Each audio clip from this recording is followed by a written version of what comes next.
Hariom. Knowledge plus में हम सभी विद्यार्थियों का स्वागत करते हैं। आज हरिओम अनमोल वचन की ये क्लास नंबर 436 क्लास है। हर क्लास में हम अपने प्यारे विद्यार्थियों का या ऑडियंस का धन्यवाद करते हैं कि वो हमारी टॉक को सुन रहे हैं। ये हमेशा हम लास्ट में करते हैं। हमने पहले we should always be thankful to all the student और all the audience which are currently listening this talk. आज इस टॉक में बात कर रहे हैं कि घटना के बारे में बात कर रहे हैं और कर्मों के बारे में बात कर रहे हैं। इन दो विषयों के बारे में बात कर रहे हैं और उद्देश्य क्या कि इन सब टॉक का उद्देश्य यही है कि आप अपने सपने को पूरा कर सकें और उस समय पूरा कर सकें जब उससे अधिकतम सेटिस्फेक्शन आपको मिले। तो यहां पे पहला पॉइंट ले रहे हैं घटना। इस संसार में घटना को देखने के 3 व्यू पॉइंट है। किसी भी घटना को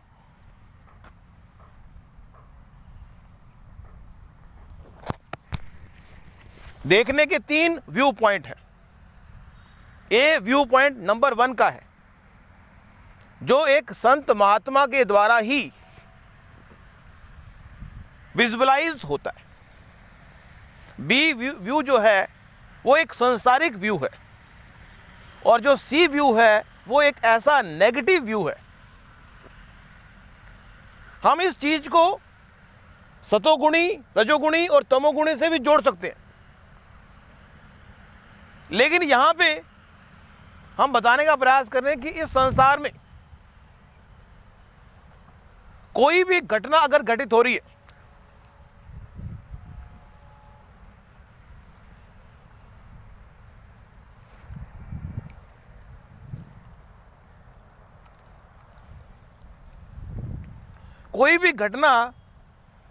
नॉर्मली इस संसार में कोई भी घटना हमें ट्रांसफॉर्म करने के लिए घटित हो रही है, चाहे हम उसको पॉजिटिव लें चाहे हम नेगेटिव लें। लेकिन अगर आपकी जो सोच है वो सतोगुणी है और संत महात्मा की सोच है, हमें नहीं पता कि आपका सपना क्या है, आपकी सोच क्या है, लेकिन हम ये बता रहे हैं कि किसी भी घटना को 3 तरीके से हम देख सकते हैं। एक संत महात्मा की तरह, एक संसारी व्यक्ति की तरह और एक तमोगुणी व्यक्ति की तरह। यहां पे हमारा उद्देश्य इस पूरे वर्ल्ड के अंदर किसी व्यक्ति को भी डीमोटिवेट करना नहीं है।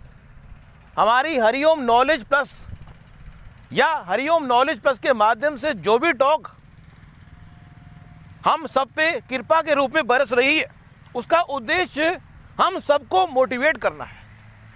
We all are thankful to Hariom knowledge plus that they give us so much knowledge so that we will achieve our dream on a specific period of time that we will consume and feel maximum satisfaction।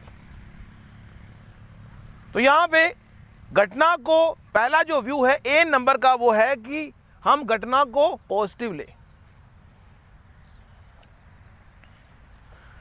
Means ना घटना को एक संत महात्मा ऐसे ही लेता जैसे कि अगर हम एक पानी के तालाब पे एक लकीर खींचने का प्रयास करें, पानी के तालाब पे अगर हम लकीर खींचने का प्रयास करें, क्या वो लकीर पानी के तालाब पे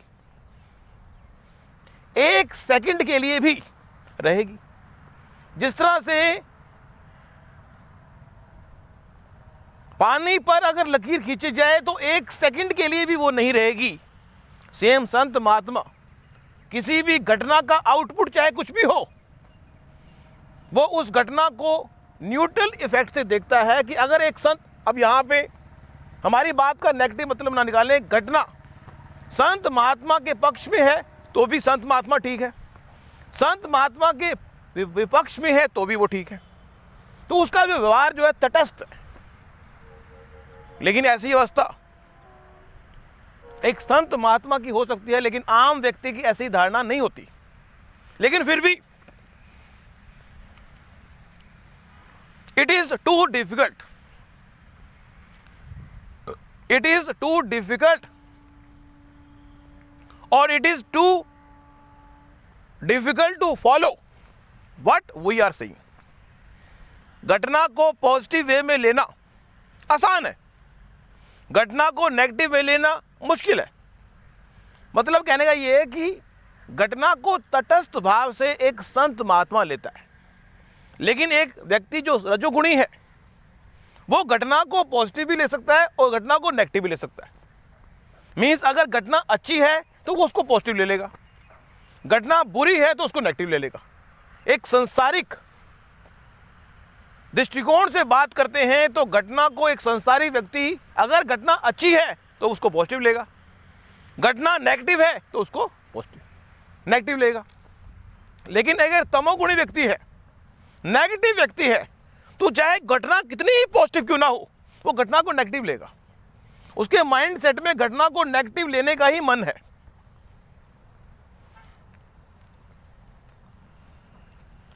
तो पहला जो पॉइंट था वो हमने डिस्कस किया। हमें नहीं पता कि आप घटना को पॉजिटिव लेंगे, आप नेगेटिव लेंगे, या हमेशा ही नेगेटिव लेंगे, या आप तटस्थ रहेंगे, ये आप डिसाइड कर लो। लेकिन इस संसार में हमारे जो कर्म हैं वो 3 तरह के हैं। पहले हमने कर्मों को 3 तरह का बताया था, लेकिन यहाँ पे थोड़ा चेंज ओवर कर रहे हैं, क्योंकि विचारों में चेंज ओवर होना स्वाभाविक गुण है। जो बात हम आज आपको बता रहे हैं हो सकता है कल उसमें चेंज हो, क्योंकि जानकारी जो है, हमारा जो एक्सपीरियंस है हरिओम नॉलेज प्लस के माध्यम से, जो हमारा एक्सपीरियंस आज है हो सकता है वो कल चेंज हो जाए। इसलिए ना तो हम आपको बाउंड करते हैं कि आप किसी भी जानकारी को अपने जीवन में और फौरन उतार लें, आप उसको चेकआउट करें। यदि आपको ठीक लगता है तो अपने जीवन में उतारें और अपने जीवन के उद्देश्य को टाइम पर प्राप्त करें। और एक बात बड़ी अच्छी हमें सुनने को मिली, वो कि भगवान ने हमें 60 साल की उम्र दी है। कोई कहता है कि भगवान ने हमें 60 साल की उम्र है, लेकिन हम इस तरह से लाइफ को जिएंगे जैसे कि हमने 60 साल नहीं 600 साल जिए। मीन्स एक एक दिन को एक एक साल के बराबर, एक एक घंटे को एक एक दिन के बराबर यदि हम समझेंगे, एक एक दिन को एक साल के बराबर सोच सकते हैं कि एक दिन को अगर हम एक साल के बराबर समझ लें तो हमारी परफॉर्मेंस कितनी बढ़ जाएगी। या फिर हम अगर एक महीने को भी एक साल के बराबर समझ लें तब भी हमारी परफॉर्मेंस बढ़ जाएगी। या फिर हम अगर एक घंटे को एक दिन के बराबर मान लें,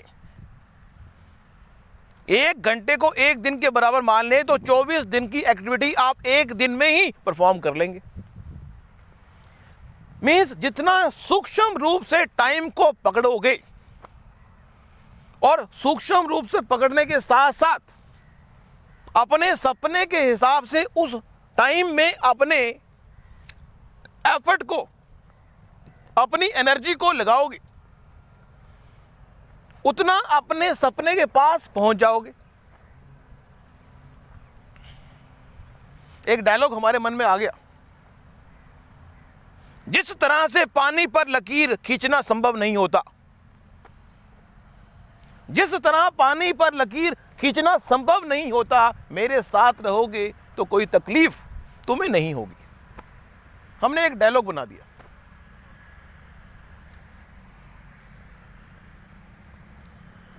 मीन्स एक संत महात्मा इस पूरे वर्ल्ड में यह बात कह सकता है, जिस तरह से पानी पे लकीर खींचना संभव नहीं होता, उसी तरह से यदि मेरे साथ रहोगे तो कोई तकलीफ नहीं होगी। किसी ने पूछा, सर ऐसा क्यों?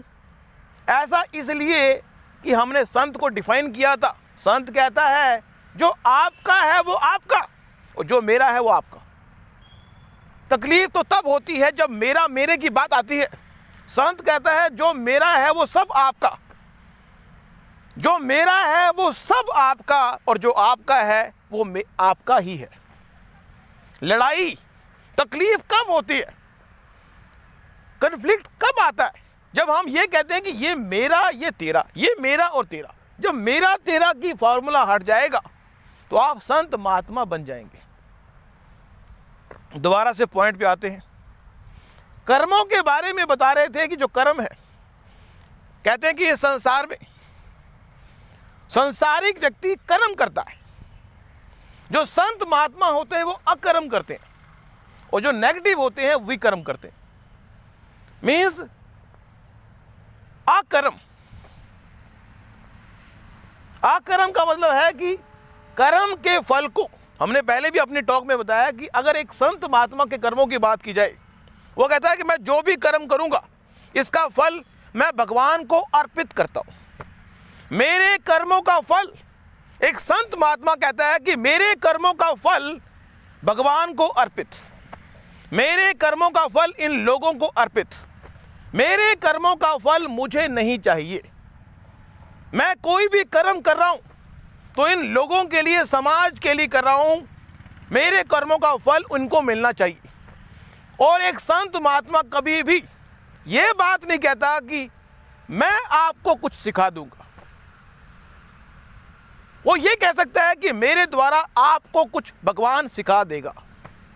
भगवान की विशेष कृपा है कि मेरे पे भगवान ने विशेष कृपा की है कि मेरे माध्यम से लाखों करोड़ों लोगों को फायदा होता है। वो हमेशा धन्यवाद करता है, अपने प्रवचन में बोलता है थैंक यू सो मच कि हे भगवान मुझे आपने बोलने का मौका दिया, हे भगवान मुझे लोगों के कल्याण में सहयोगी बनाया। वो सुबह से लेकर शाम तक भगवान का धन्यवाद ही करता है। वो कभी मैं शब्द का इस्तेमाल नहीं करेगा। अगर आपने मैं शब्द का इस्तेमाल किया तो इसका मतलब आप हो। अपनी ही पहचान को जो खो जाए, रियल में एक संत महात्मा कहलाए। जो अपनी ही पहचान को खो जाए, रियल में वो संत महात्मा कहलाए। आपने देखा होगा, हम कभी विरोध नहीं कर रहे। हमने एक टॉक किया, हम ये नहीं कह रहे कि जो संत महात्मा ज्ञान दे रहे हैं वो गलत है, बिल्कुल ठीक है, समाज का भला कर रहे हैं।